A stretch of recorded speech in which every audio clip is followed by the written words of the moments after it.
Na segunda aula, tratei do capitalismo popular.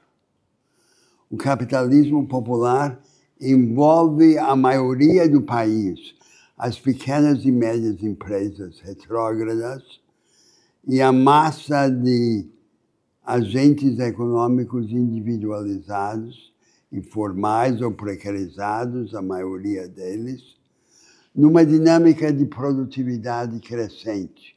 Começa pequeno, começa modesto, por iniciativas que lhes dão os instrumentos de produtividade crescente no trabalho. Esta aula agora trata da segunda etapa do capitalismo popular. O capitalismo popular avança e começa a encarnar a ideia de uma economia do conhecimento para muitos. Uma economia do conhecimento includente que contrasta com o que temos hoje no mundo. Há uma nova vanguarda produtiva no mundo, mas essa vanguarda produtiva consiste numa série de franjas excludentes que excluem a grande maioria das pessoas e das empresas.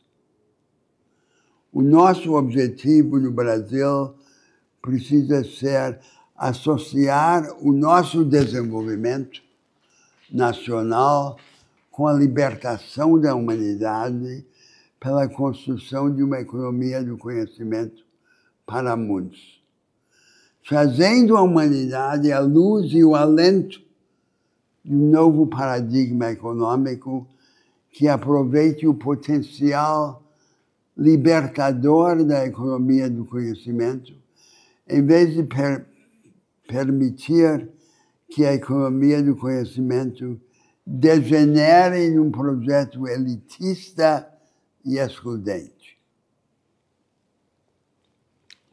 E nessa segunda fase, nessa fase de tradução do capitalismo popular numa economia do conhecimento inclusiva, o grande tema é o tema da tecnologia e da sua democratização.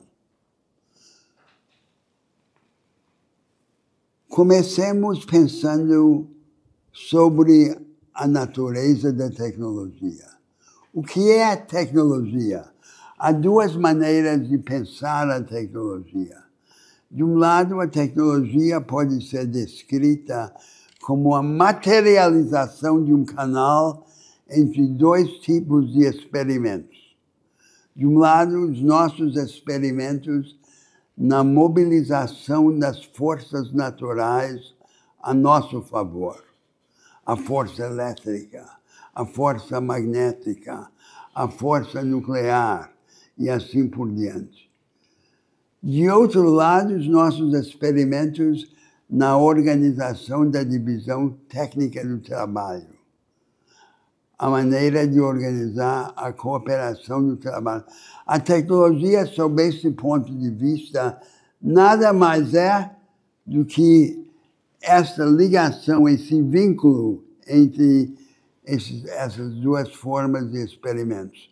Não é um conjunto de aparelhos, é uma ideia, é uma prática. E os aparelhos são apenas a materialização dessa prática.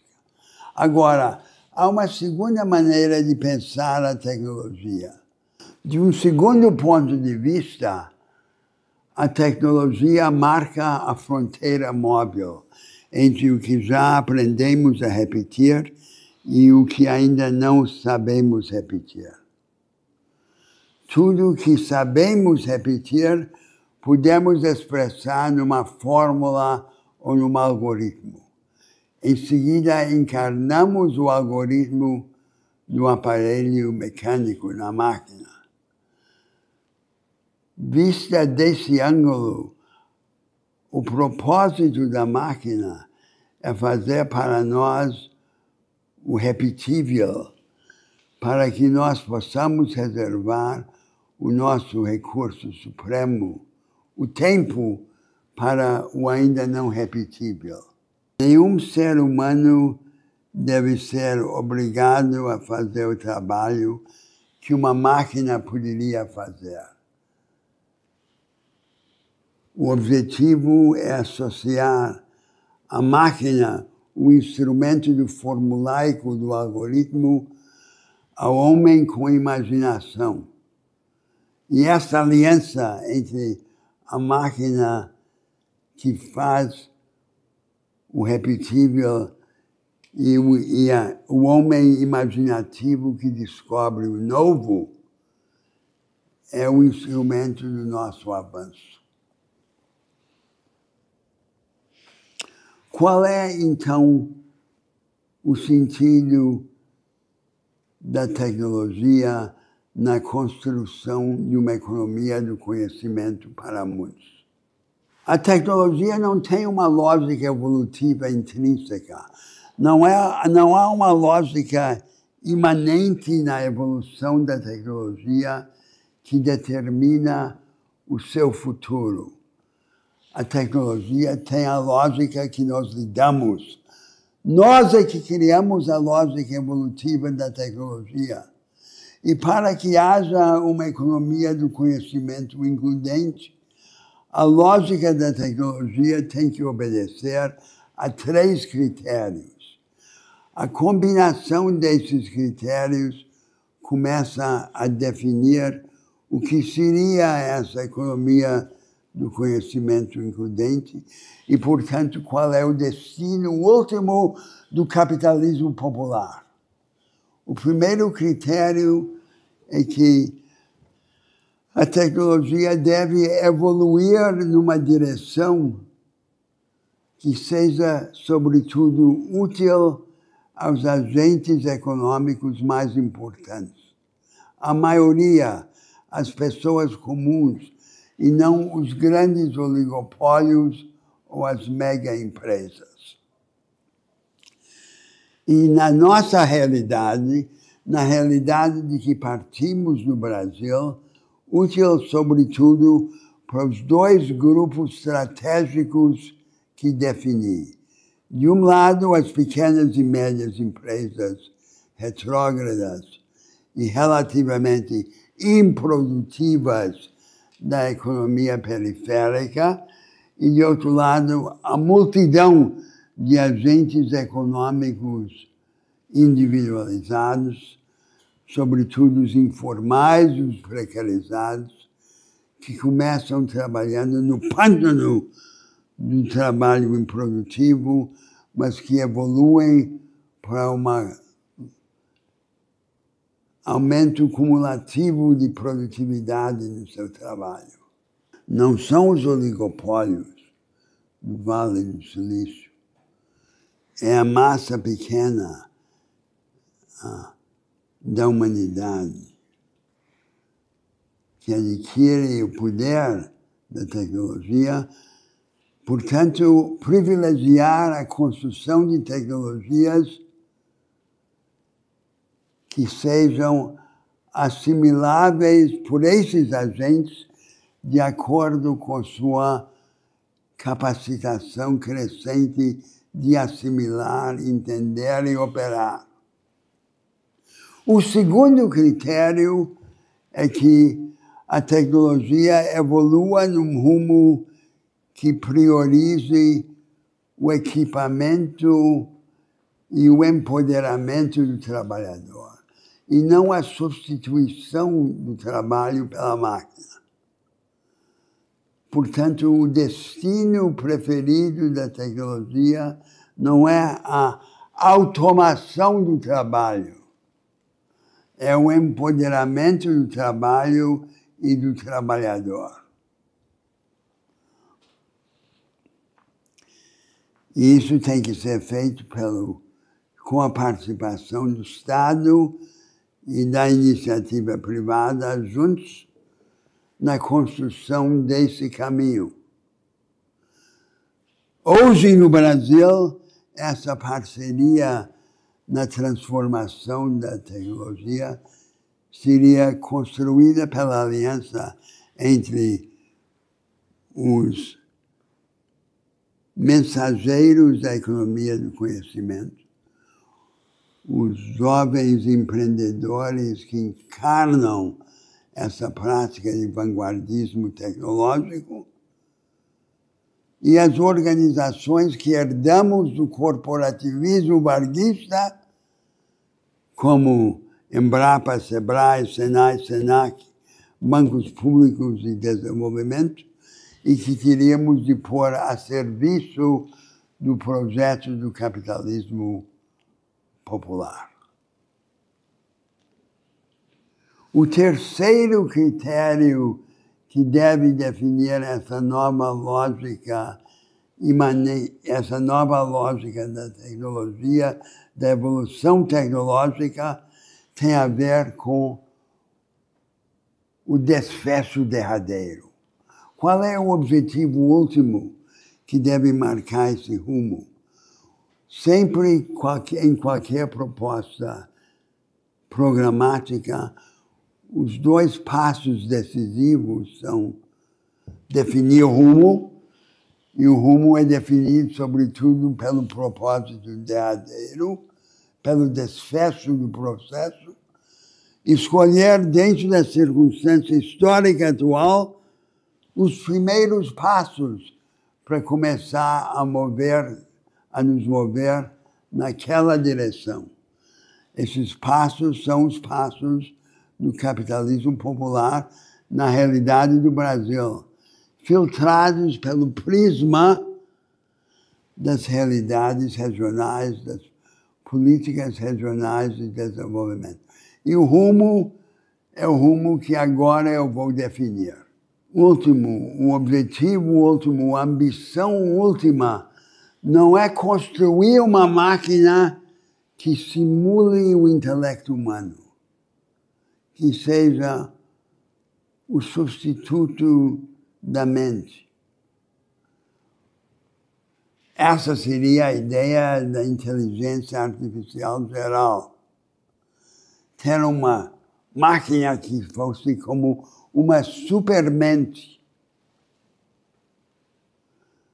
O propósito último é construir uma máquina que tenha poderes imensamente maiores do que os nossos poderes computacionais no seu trabalho algorítmico e formulaico, mas que não nos substitua, que nos complemente.